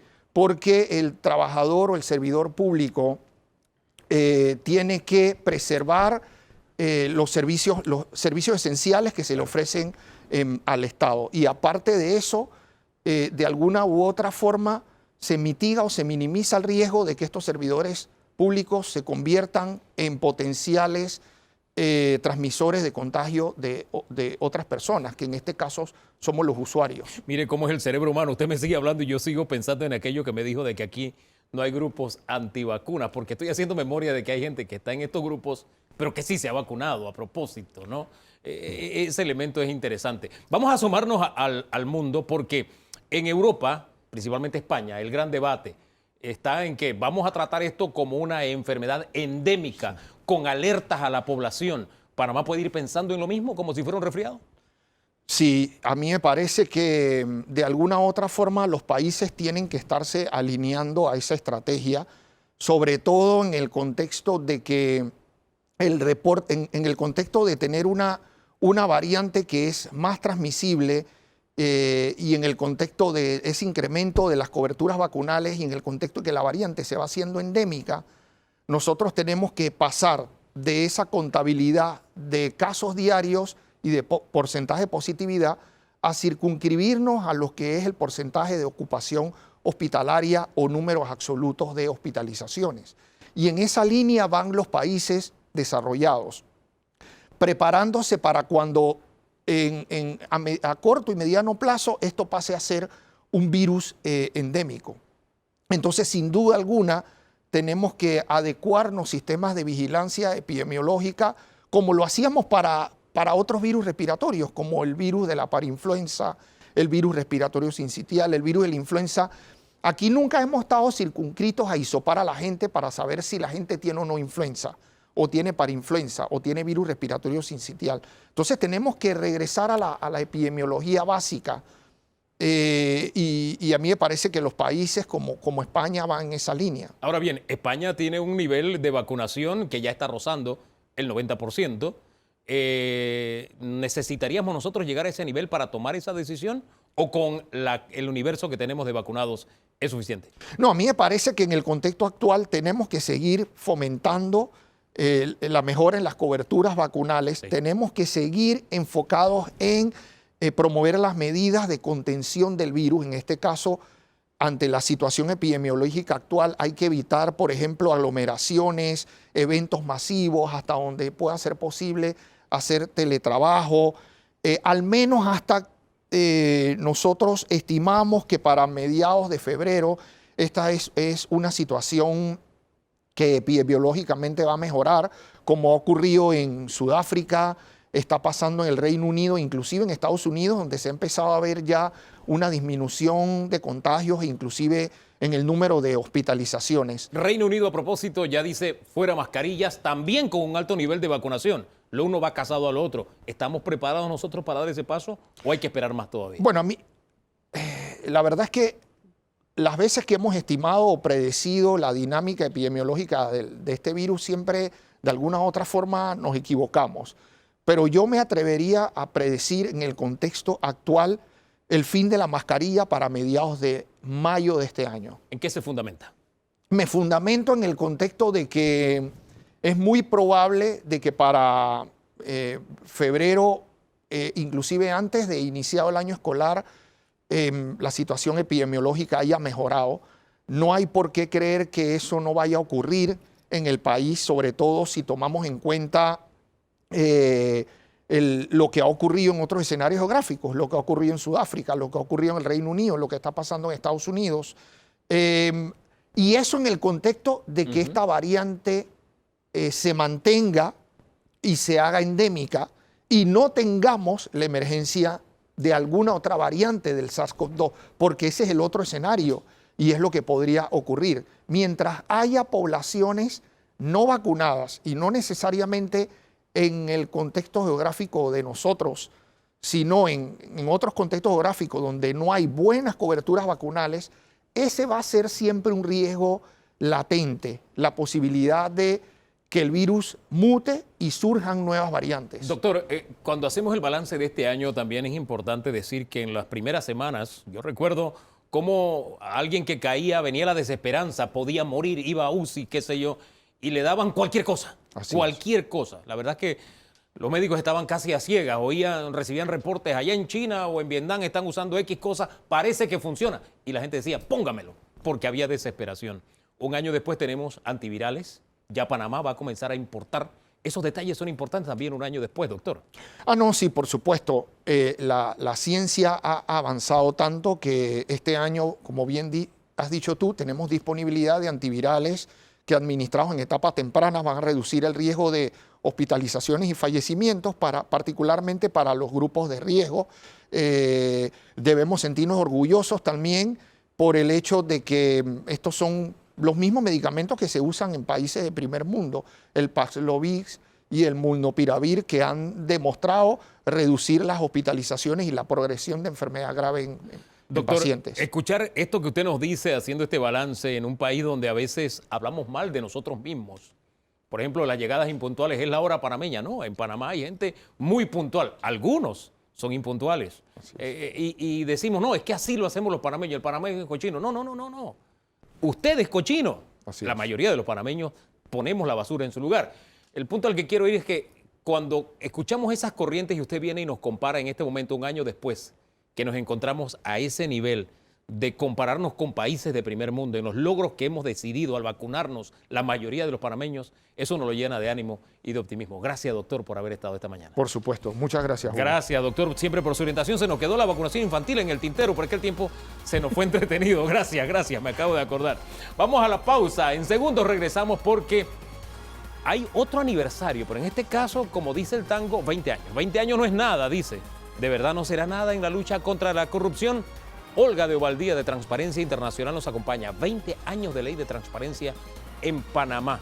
En segundos, lo analizamos.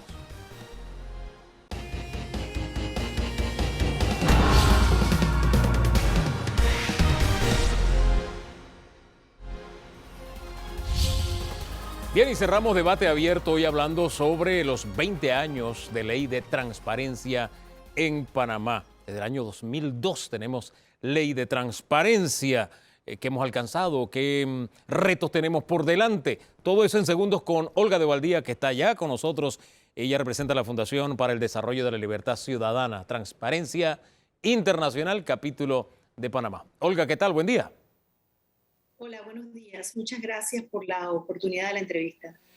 Olga, antes de entrar en el tema de la ley de transparencia y para redondear un poco el programa, hoy hablamos, por ejemplo, de la negociación con Minera Panamá y cerramos diciéndole al ministro, ministro, bien, se decidió negociar con Minera y se llega a una conclusión, pero no se negoció con Panama Ports, sino que se extendió el contrato cuando se había renegociado ese contrato ya en otras ocasiones. ¿Por qué a los dos no se le midió con la misma vara? Fue la pregunta y él dio el argumento oficial. Pero ¿ustedes cómo miran ese detalle?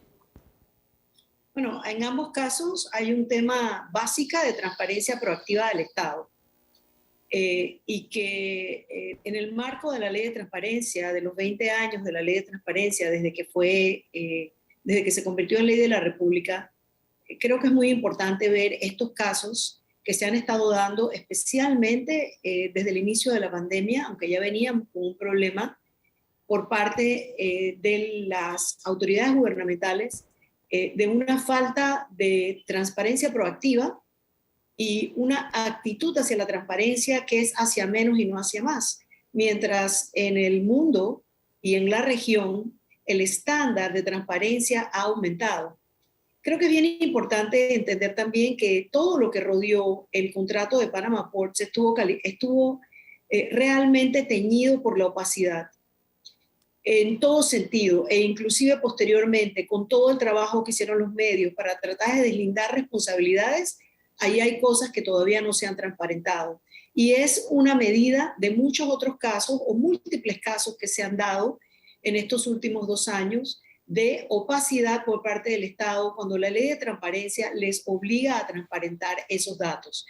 Ahora mismo tenemos esta semana realmente una indignación generalizada en la ciudadanía con esos viáticos, dobles salarios, triples y quíntuples salarios, por lo que leí ayer, licencias con sueldo, toda una serie de ingresos y emolumentos que han inventado para sí mismos los alcaldes y ediles bajo una mala interpretación, inclusive una traición al objetivo de la ley de descentralización y encima una actitud por parte de estos funcionarios de sentirse tan empoderados con una caradurez terrible de no querer transparentar y no querer justificar estos gastos cuando la ley de transparencia, su artículo 11, dice que los ingresos, emolumentos y cualquier cosa que reciba el funcionario por salario, viáticos, gastos, etcétera, deben ser justificados y deben ser transparentados. Hagamos un alto ahí. Estamos viendo sí.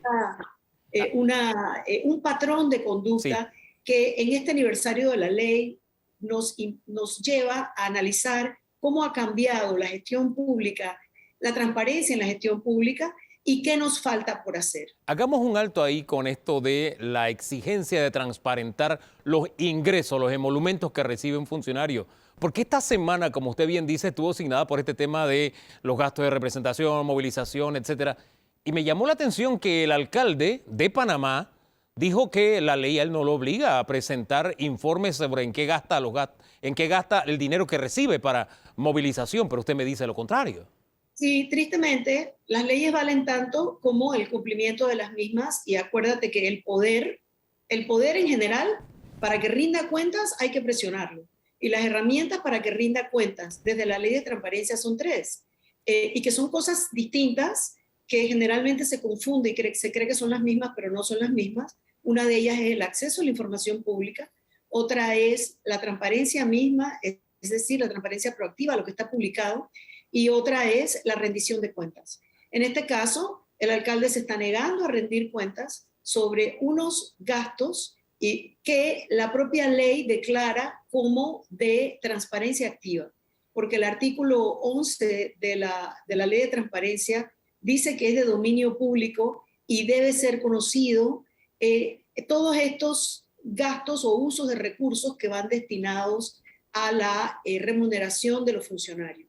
Ahora, aquí ¿quién lo más sería? importante también es ver si las autoridades de control que deben poner en valor la ley lo están haciendo. Es que a ese punto iba. ¿Quién es el llamado entonces a hacer que estos funcionarios cumplan con la ley?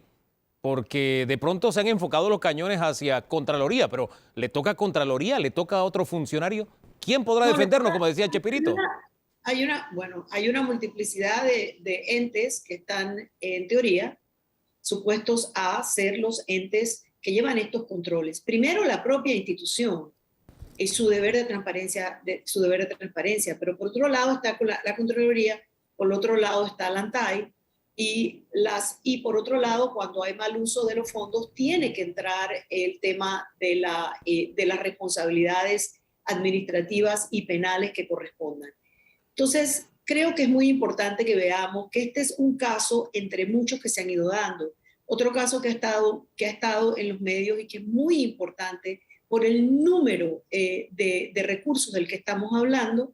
Por un lado es todo lo que tiene que ver con el programa Panamá Solidario, y por el otro lado es, por ejemplo, las ayudas que ANPYME ha dado al sector y que no han sido transparentadas y no hay informes de gestión al respecto, y que la cabeza de la institución se está negando a darlas, amparándose en la Ley de Protección de Datos Privados, que en realidad no debería confundirse con la supremacía del interés público y lo que la propia Ley de Transparencia prescribe o indica para la rendición de cuentas de los recursos públicos. Bien, aunque usted Creo abre... que es muy importante que en este momento, ya te digo, con los 20 años de la ley, hagamos un alto y veamos por qué la transparencia es necesaria para la gestión gubernamental, no solamente para siempre estar detrás de ese tren que sale de la estación y nosotros parecemos correr detrás de él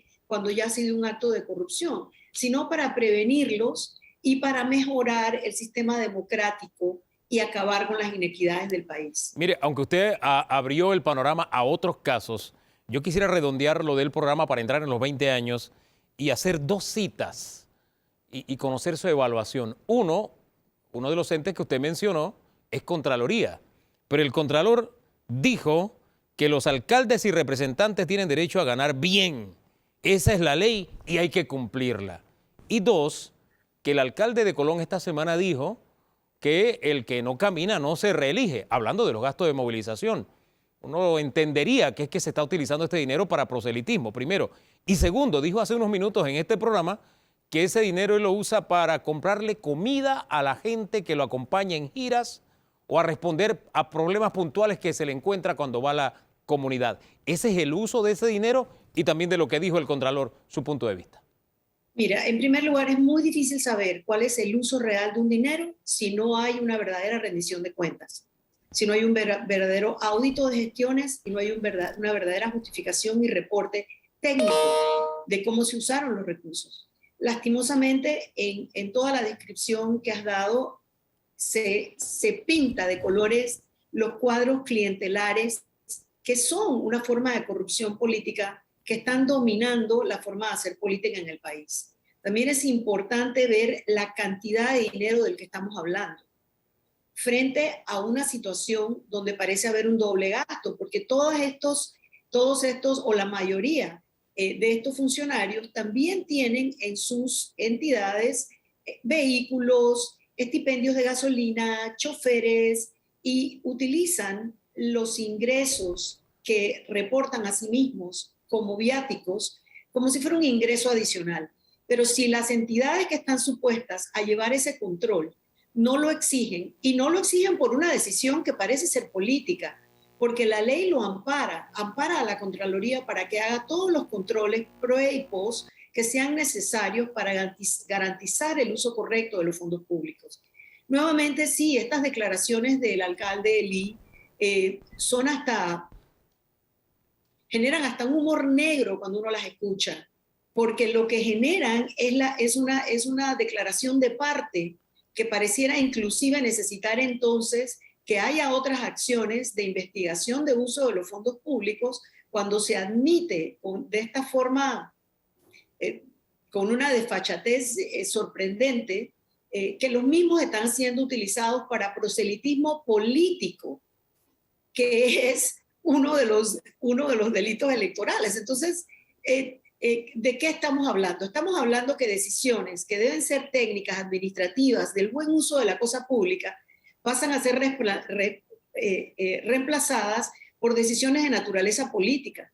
Y nuevamente, sí, no es la primera vez que tenemos una Contraloría pasiva o una Contraloría cómplice de usos discrecionales de fondos públicos. El caso quizás más escandaloso es la Asamblea Nacional, y que responden a decisiones políticas. Disculpe, Nuevamente, sí. si nosotros vemos cómo estamos hoy día, Sí. a cómo estábamos hace 20 años, efectivamente la ley ha conseguido ciertas cosas específicas, entre ellas una mayor transparencia o una mayor publicación de ciertos datos de las entidades, como por ejemplo lo es las planillas y todo lo que eso implica y los cobros que tienen los funcionarios, y al mismo tiempo vemos que hay vacíos enormes que requieren un cambio de paradigma en el sector público.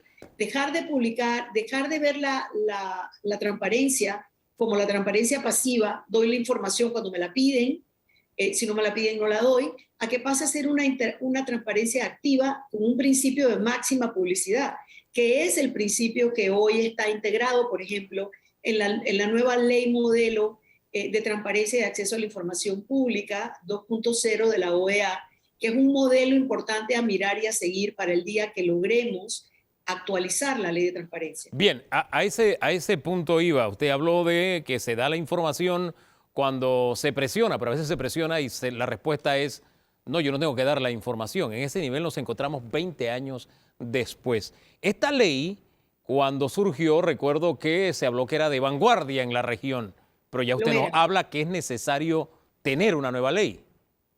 Bueno, creo que lo que es necesario es actualizar ciertos puntos específicos de la ley muy importantes, entre ellos entender que hoy día el acceso a la información pública es un derecho, es parte de lo que implica el derecho a la libertad de expresión. Por lo tanto, se considera un derecho humano de última generación.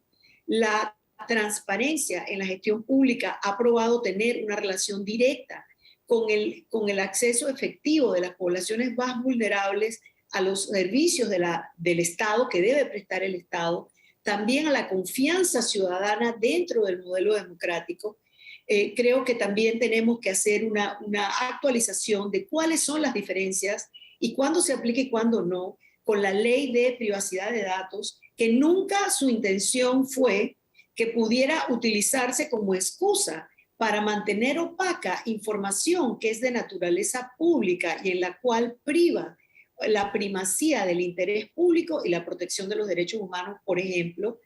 Deslindar expresamente los principios de publicación que deben ser de máxima publicación y no de mínimos, el tiempo de espera cuando se hacen las solicitudes de acceso a la información. Ustedes en los medios y las organizaciones que nos dedicamos a la observación de la gestión gubernamental sabemos que 30 días es muy largo, más 60 días con 30 más de prórroga, cuando la tendencia internacional es que 10 días o 15 días debe ser lo máximo y la información debe poder entregarse electrónicamente. Adicionalmente, es necesario extender la obligación de la transparencia a todos los entes que manejen fondos públicos, también incluyendo las empresas público-privadas, inclusive ONGs que reciban donaciones de fondos públicos. Es importante que la transparenten porque son fondos que son de todos. Proteger leyes de protección que deben ir unidas a la transparencia, como son la ley de conflictos de intereses y la protección de denunciantes, que son dos vacíos que hay hoy día en el código de ética de los funcionarios o los servidores públicos, y la parte de la información que se considera secreta o de excepción. ¿Hay algún Ahí nuevamente sí. hay que hacer una revisión de ese régimen. 10 años es demasiado, 10 años de prórroga, 20 años es demasiado. Sí. Que un funcionario pueda, de su libre autonomía, declarar una información como secreta, prácticamente bajo su propio riesgo, es una forma demasiado peligrosa. Debe haber una segunda instancia que revise y valide si ese secreto, si esa información realmente tiene naturaleza secreta, y nuevamente que realmente sean excepciones y no la regla, porque nos pasaría, como nos pasa con muchas leyes en Panamá, que se crea la ley, pero involucrado dentro de la ley va la excepción que hace que la ley en realidad no se pueda cumplir. Ahora bien, creo que hemos tenido algunos avances, por ejemplo, donde podemos ver patentemente avances es en las páginas de publicación que tienen ya hoy día casi todas las entidades sobre su ejecución presupuestaria, por ejemplo, y su planilla. Pero tenemos un caso de transparencia fiscal desde el punto de vista del presupuesto nacional muy deficiente en relación a la transparencia que tiene en otros países de la propia región y los estándares que hoy día se espera de los presupuestos nacionales, por ejemplo. Se nos está acabando el tiempo. Para concluir, ¿hay ya algún documento preparado, algún anteproyecto? ¿Están en comunicación o conversación con diputados para dar este paso y renovar la ley de transparencia? Mira, esa es una pregunta muy clave. En primer lugar, el presidente de la República se comprometió con la Fundación Libertad Ciudadana y otras organizaciones que se unieron a la petición con el reto Transparencia 2019 antes de las elecciones.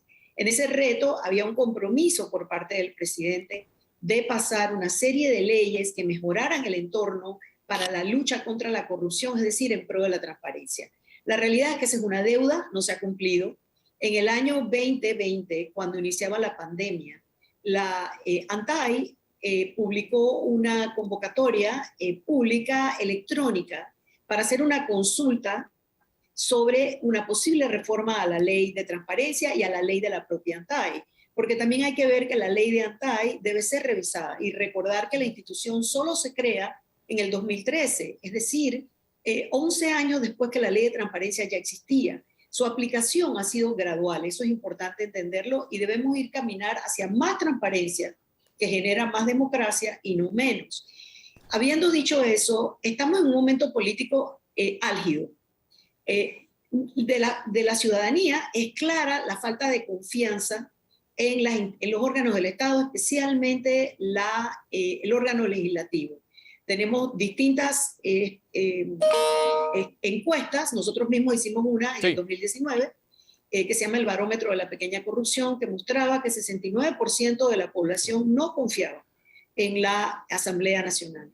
Además, la Asamblea nos ha dado pruebas de que tienen una vocación hacia la opacidad y no hacia la transparencia, porque no logran pasar ninguna ley que mejore el entorno. Y segundo, lo que hicieron durante el breve periodo que estuvieron discutiendo las reformas constitucionales, recordarás que dentro de los artículos que ellos mismos produjeron venía un artículo que limitaba la libertad de expresión, que perseguía a los medios y a los activistas y que quería desarticularnos de las instancias internacionales que hablan de los mejores estándares para los derechos humanos. Olga, gracias por ese balance y también todos esos datitos anecdóticos recientes y de la historia de estos 20 años de la Ley de Transparencia. Que tenga muy buen día.